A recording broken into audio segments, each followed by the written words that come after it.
Pernah nggak sih Anda merasa kalau proyek perubahan yang jadi syarat wajib itu sebenarnya bisa jadi sesuatu yang jauh lebih besar? Nah, hari ini kita bakal bedah tuntas gimana caranya mengubah tugas akhir itu jadi alat yang benar-benar ampuh untuk menciptakan dampak nyata.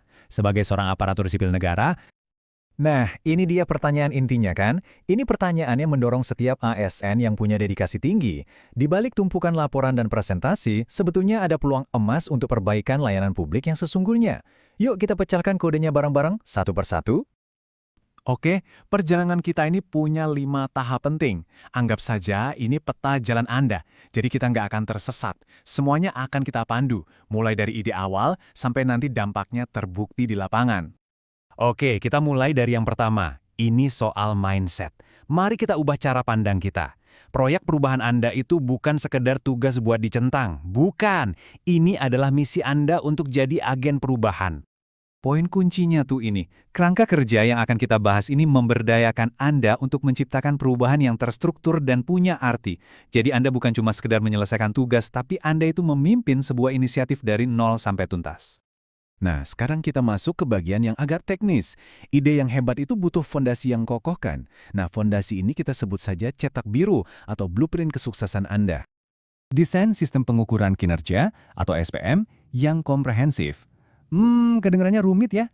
Sebenarnya enggak kok. Sederhananya, ini tuh cara supaya setiap langkah yang Anda ambil punya tujuan yang jelas dan hasilnya bisa diukur. Jadi, nggak ada lagi tuh yang namanya asumsi. Semuanya harus berbasis data. Prosesnya gampang kok, kita pecah jadi 3 langkah praktis. Pertama, lihat dulu ke belakang, analisis data yang sudah ada. Kedua, lihat ke sekeliling, praktik terbaik apa sih yang bisa kita contek dan adaptasi. Dan yang ketiga, baru deh kita bangun sebuah kerangka kerja yang fleksibel, nggak kaku, tapi tetap terukur. Cetak biru sebagus apapun, kalau cuma disimpan di laci, ya percuma kan? Nah, di bagian ini, kita akan belajar cara menjual ide brilian Anda biar dapat dukungan penuh. Disinilah peran Anda mulai bergeser dari seorang perencana yang teknis menjadi seorang komunikator yang persuasif. Jujur saja, kemampuan Anda meyakinkan atasan, rekan kerja, dan tim itu seringkali jadi penentu utama. Penentu antara proyek yang jalan di tempat dan proyek yang melesat maju. Perbedaannya kelihatan jelas banget. Di satu sisi ada komunikasi satu arah, dari atas ke bawah, yang biasanya sih nggak efektif. Nah, di sisi lain, ada dialog yang kolaboratif. Tujuannya bukan cuma ngasih tahu, tapi mengajak semua orang untuk jadi bagian dari solusi. Ini kuncinya. Oke, lampu hijau sudah didapat, dukungan sudah di tangan. Sekarang waktunya eksekusi. Nah, di tahap ini, yang paling penting adalah realisme. Yuk, kita bahas soal jadwal dan sumber daya. Ini contoh ya, lini masa atau timeline-nya. Mungkin proyek Anda beda, tapi prinsipnya sama. Pecah tujuan besar jadi target-target kecil yang lebih gampang dikelola. Dengan begini, semua usaha kita terasa jauh lebih mungkin untuk dicapai kan? Sama halnya dengan sumber daya. Kalau alokasinya direncanakan dengan cermat, itu menunjukkan kita sudah berpikir matang. Oh iya, dan satu lagi, jangan pernah lupakan dana darurat atau kontingensi. Percaya deh, setiap proyek pasti akan nemu rintangan yang nggak terduga.